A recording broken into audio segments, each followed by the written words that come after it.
Hello guys, how are you guys doing? Welcome to the channel. 7 police officers in the dock. Accused number 1 is the crime intelligence police boss, and the other 6 accused are the high-ranking senior officials in the police, brigadiers. They are allegedly charged for corruption, and they appeared in court for bail application. Their defense lawyers told the magistrate that they can only afford to pay a bail of 1,000 rands, and the magistrate was not happy at all about such a low amount of money because their salary net are between 50k up to 80k. The magistrate was also not happy with their defense lawyers' work, calling it flimsy work, because they did not submit any proof of residence, anything to show that they are applying for bail.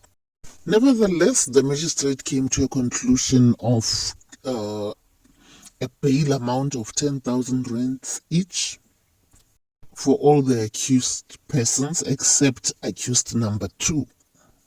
Accused number 2 was already in custody for the arrest of another alleged corruption charges. So according to the magistrate, when you add this alleged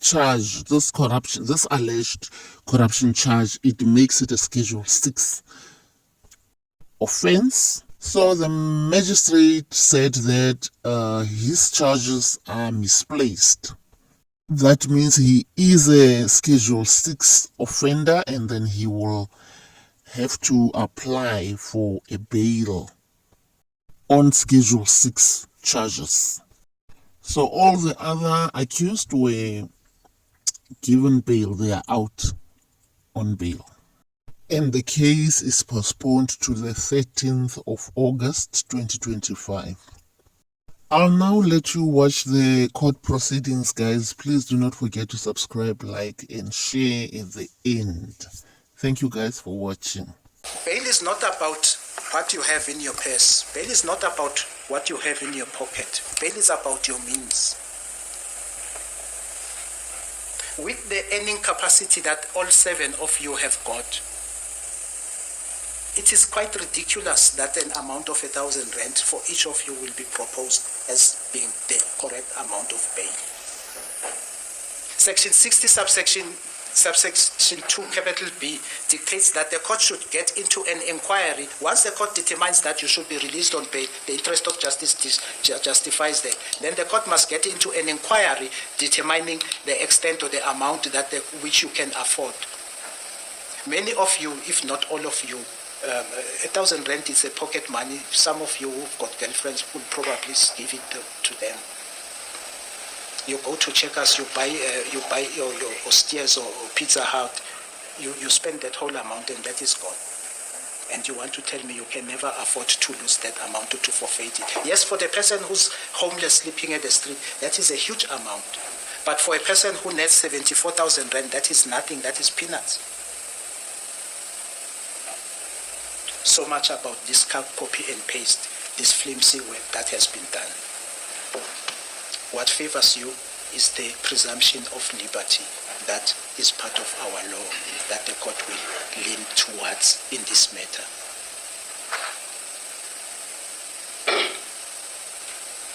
Nothing stops the court to demand that each of you submit your title deeds to the court as guarantee for your release on bail. Nothing. Then we know that the likelihood of evading trial or eloping against this charge is quite minimized when we have your title deed, because that 3.5 million rand house, that 4 or 5 million rand house will then be forfeited to the state. And the court has the authority and power to do that. Section 60 subsection 2 and other instruments of the law allows the court to do that. I'm just saying these things, particularly talking to your lawyers, as I have made mention in the way that, the sloppy way that these affidavits were commissioned. Some of them were commissioned in my presence. I'm just looking, saying, oh, cry the beloved country, to quote Alan Patton. I've mentioned the case that says when an affidavit, a statement supposed to be an affidavit is as in the way that this has been, the court has a right to reject it and say there's no affidavit, therefore there's no evidence. And in the absence of evidence, which Section 60 demands, then there would not be any bail for you. But be that as it may, in favor of your liberty, with the likelihood that the state has also not presented a very, very convincing case in this regard. I don't say there is no case, but the case is not convincing. The court will accede to your release on bail, as I have already alluded to that aspect. And that being the case, for accused number 1, Samuel Dumisani Kumalo, for accused number 2, I beg your pardon, for accused number 3, Nozipho Precious Madondo, accused number 4, I beg your pardon if I pronounce your name otherwise, I mean no offense. Maperimisa Josias Lekalakala, for accused number 5, Sydney Zwelithini Gabela, for accused number 6, Pindile Cynthia Ngube, and for accused number 7, Dinewo Mukwili. Bail is, you are therefore granted bail, or your application for bail succeeds on the following conditions. Firstly, the amount that is set for each of you is 10,000 rand. There's no reason to really discriminate on the amount. All of you, this amount is well within reach. If not immediately, it can be reached at some immediate time before the setting of the day today, I believe. And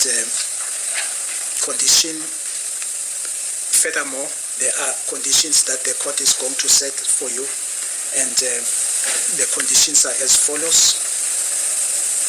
For accused number 1, 3, 4, 5, 6, and 7, all of you are prohibited from being at any premises of crime intelligence within the country, Republic of South Africa, while the matter is pending.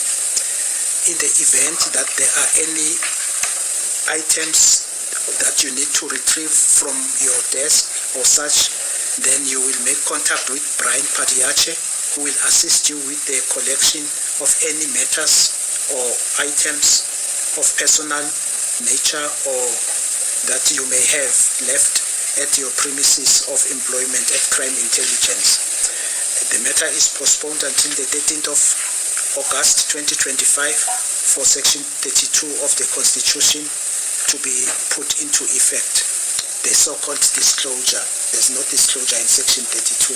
It is, you're entitled to the contents of the police docket, the relevant part, not all parts of the police docket, to be, so that those documents or material is placed in your hands. Accused number 1, 3, 4, 5, 6, and 7, you are currently in custody. You remain in custody until bail is paid.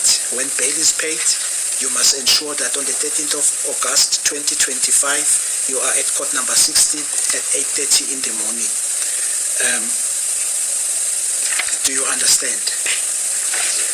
Very well. And as for accused number 2, in his affidavit, he disclosed that he has a pending case of corruption. And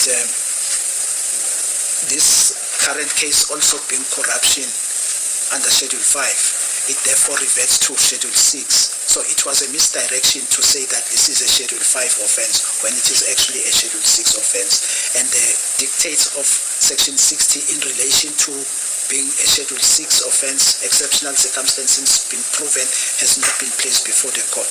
Therefore, it will be a misdirection by this court as well if the court were to entertain this application as a Schedule 5 when it is actually a Schedule 6. Because 5 plus 5, as I've said, is Schedule 6, not 5 again. Therefore, for accused number 1, there is in essence no bail application because it was a misdirection at all. I cannot convert it into anything else. When it is ultra vires, the court cannot take cognizance thereof. until a proper bail application under Schedule 6 is brought to the court.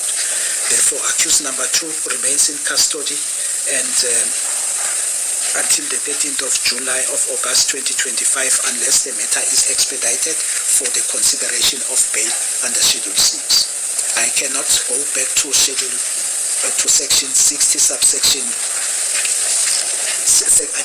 section 50 of the Criminal Procedure Act and say within the 7 days because there has indeed been an attempt, albeit a misdirected attempt. And when you make a bet and you fall by it, very well, you are then excused.